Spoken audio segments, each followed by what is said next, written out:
Olá, seja muito bem-vindo a mais um episódio do canal Legado de Valor. É um prazer ter você aqui comigo. E desde a nossa última conversa, muita coisa aconteceu. Uma das empresas que eu tenho na minha carteira de longo prazo caiu mais de 23% na última semana e agora já acumula uma queda de mais de 50% desde as máximas históricas de novembro do ano passado para cá. Hoje você vai entender o que está acontecendo com essa empresa e por que eu considero essa queda como uma das melhores oportunidades de compra que já apareceram desde que eu comecei a investir no mercado americano. E na sexta-feira passada nós também tivemos a notícia de que a Moody's rebaixou pela primeira vez na história a nota de crédito dos Estados Unidos. E para justificar a sua decisão, a agência citou o crescimento dos déficits fiscais americanos e o alto custo dos juros da dívida. Nesse episódio a gente vai abordar quais são os impactos dessa decisão nos investimentos de longo prazo. E por fim, a gente não pode deixar de falar do projeto de lei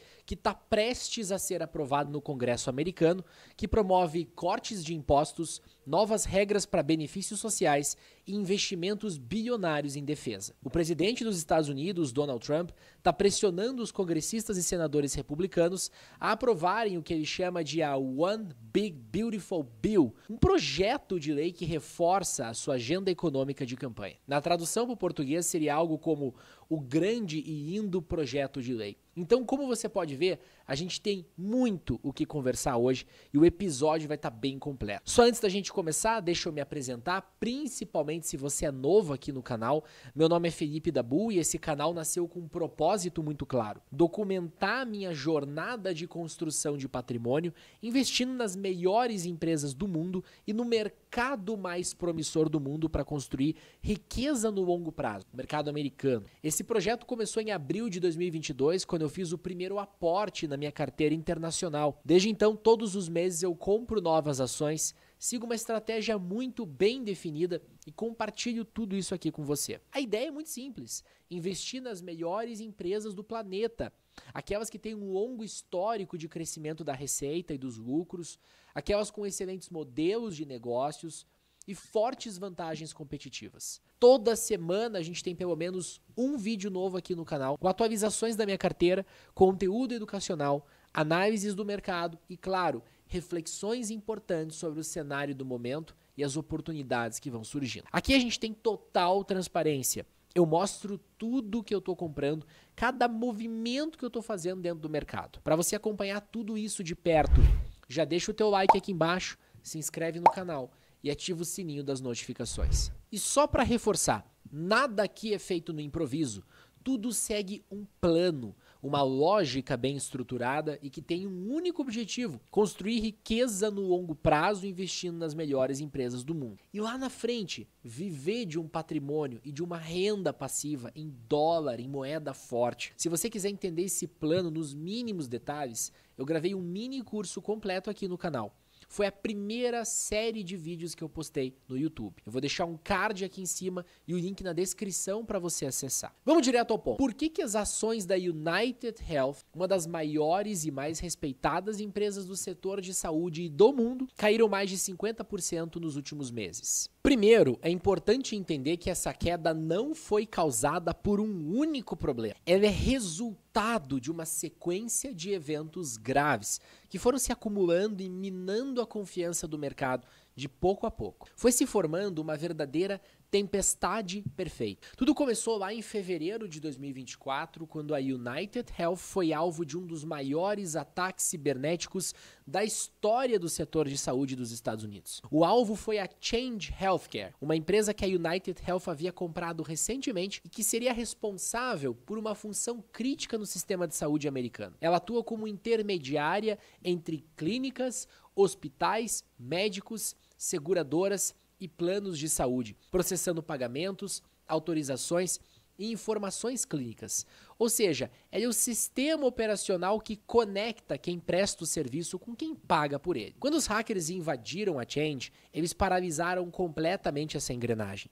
Milhares de hospitais e clínicas simplesmente deixaram de receber pelos atendimentos. O caos foi tão grande que a United Health precisou antecipar 6,5 bilhões de dólares em pagamentos para manter a rede funcionando. E o mais grave ainda, dados de quase 200 milhões de pacientes vazaram, incluindo históricos médicos e informações sigilosas. Foi um golpe profundo na imagem da empresa. E lembre-se, a gente está falando de uma empresa que se vende como inovadora, tecnológica, segura. Quando esse tipo de companhia mostra vulnerabilidade, o mercado cobra caro. Em dezembro de 2024, outro evento chocou os investidores. Brian Thompson, o CEO da divisão de seguros da empresa, foi assassinado a tiros em Nova York. Segundo as investigações, o autor do crime era um cliente frustrado com a cobertura do plano de saúde. Embora isso não afete diretamente os números da empresa, o impacto reputacional foi enorme. Isso porque nos Estados Unidos existe um debate crescente sobre os altos custos da saúde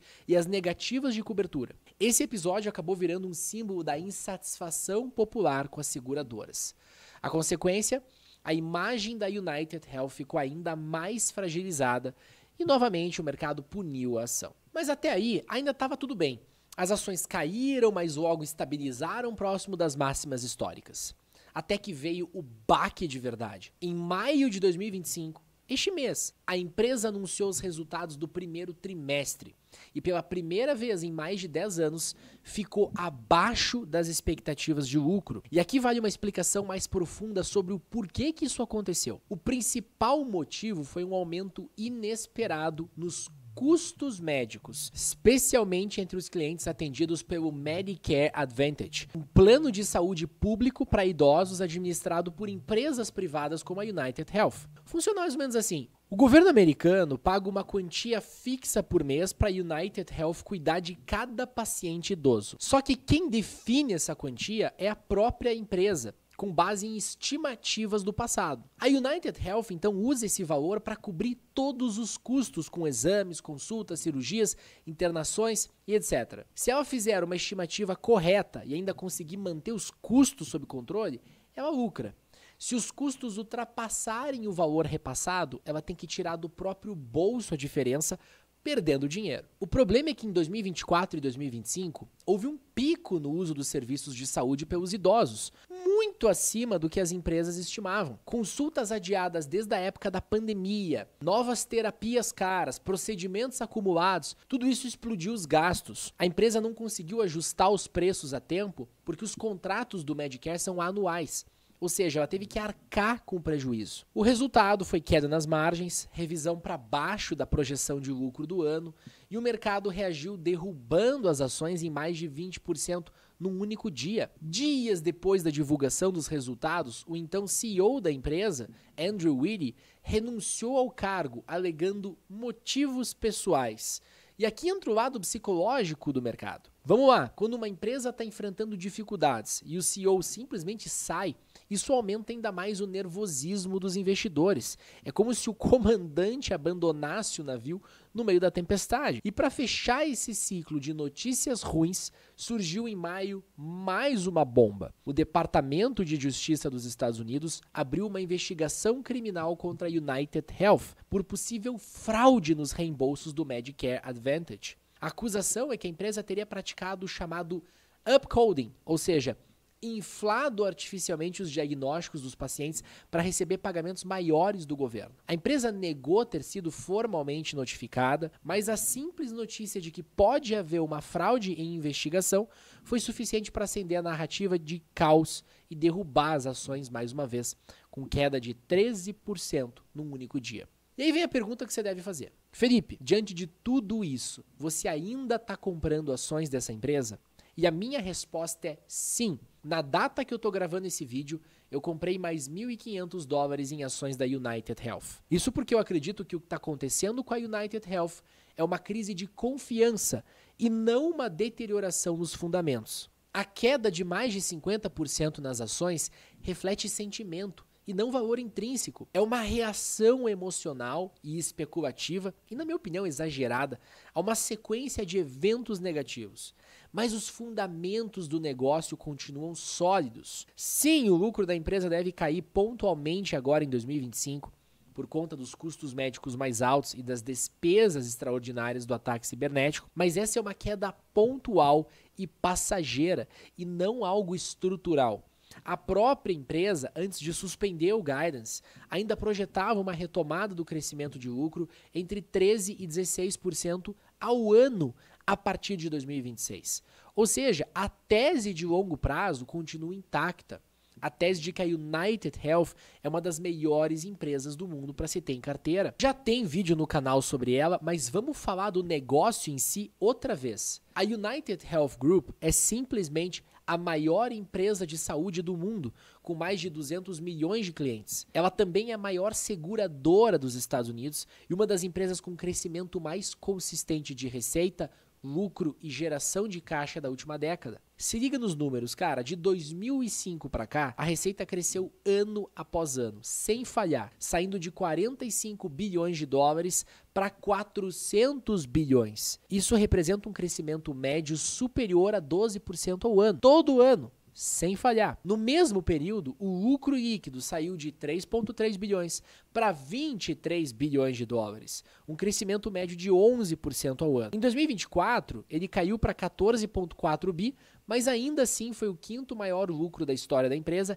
e refletiu custos extraordinários, não recorrentes, como eu já expliquei. Nos últimos 12 meses, a empresa gerou mais de 24 bilhões de dólares de fluxo de caixa livre. Toda essa evolução aconteceu enquanto a gestão recomprava mais de 1/3 das ações em circulação e pagava dividendos com crescimento médio de 23% ao ano. A United Health tem um modelo de negócios verticalmente integrado único. Ela não é apenas uma seguradora, ela também opera hospitais, clínicas, farmácias e até sistemas de dados médicos através da Optum, a divisão de serviços de saúde do grupo. Esse modelo permite uma sinergia real. Ela consegue controlar custo, direcionar paciente para sua própria rede, negociar melhor preço com fornecedores e ainda coletar dados clínicos para melhorar a gestão de risco. E essa é uma vantagem competitiva difícil de replicar. É por isso que os retornos sobre o capital empregado da empresa estão entre os mais altos do setor. O ROCE médio ficou acima de 17%, o dobro da componente de saúde do S&P. Agora você pode estar se perguntando o seguinte: tá bom, Felipe, tudo isso é lindo e maravilhoso, mas e a fraude?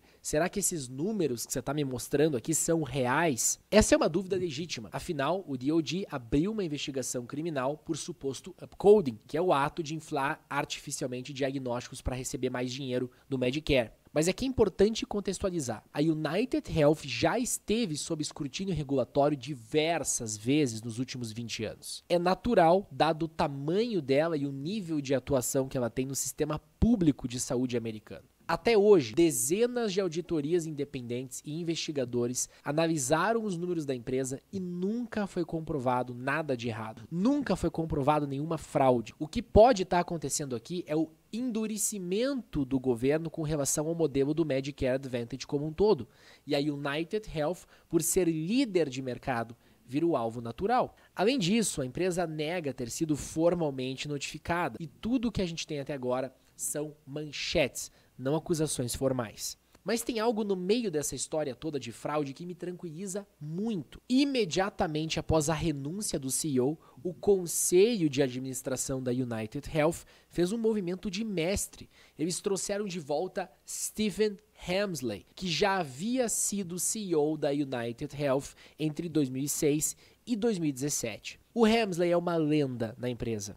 Foi ele que construiu a companhia do jeito que ela é nos dias de hoje. Durante o mandato dele, a receita da empresa quadruplicou, a ação valorizou mais de 10 vezes, a empresa se tornou uma líder global no setor de saúde. Ele é conhecido como um gestor rigoroso, focado em eficiência e execução. E ele não voltou só para tapar buraco, ele acumulou o cargo de CEO com o de presidente do conselho e está colocando o próprio dinheiro em jogo. Logo após assumir o cargo de CEO, Hemsley comprou imediatamente 25 milhões de dólares do próprio dinheiro em ações da empresa no mercado aberto a 288 dólares por ação, fora a posição que ele já tinha e que ele não vendeu, que gira em torno de 200 milhões de dólares. Além disso, ele recebeu um plano de opções de ações no valor de 60 milhões de dólares, que só vai poder ser exercido depois de 3 anos se a empresa se recuperar. Então ele não vai ter bônus em dinheiro nesse período. A remuneração dele está 100% atrelada à performance da ação. E ele não está sozinho.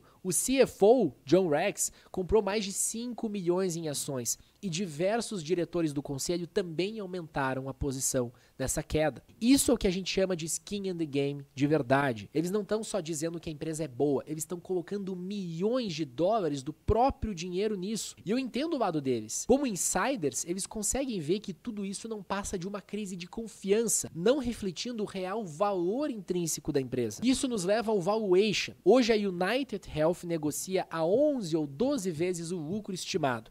Isso já considerando a queda de lucro em 2025. Historicamente, essa empresa sempre negociou entre 17 vezes e 19 vezes o lucro. Ou seja, o mercado está precificando o pior cenário possível. Se esse cenário não se concretizar, ou se a recuperação começar mais rápido do que o mercado espera, o potencial de valorização aqui é enorme. Para você ter uma ideia, essa é a maior queda percentual da ação desde a crise de 2008, quando ela caiu mais de 70%. E depois, olha o que aconteceu. Em 2009, quem comprou United Health multiplicou o capital por 15 vezes na década seguinte. Eu não estou dizendo que o mesmo vai acontecer agora, mas o que eu vejo aqui é o mesmo padrão. Uma empresa excelente, uma crise de confiança, o preço descontado e os fundamentos intactos. Só o tempo vai dizer se eu estou agindo da forma correta comprando as ações da empresa agora. Mas eu enxergo uma das melhores relações risco-retorno para o investidor de longo prazo que quiser colocar dinheiro na empresa no meio desse caos, mesmo que as projeções de crescimento não se confirmem. O valuation atual nos dá uma margem de segurança muito confortável. Agora que a gente já cobriu os acontecimentos com a United Health e eu já dei o meu posicionamento, vamos falar sobre a notícia que saiu logo após o fechamento do mercado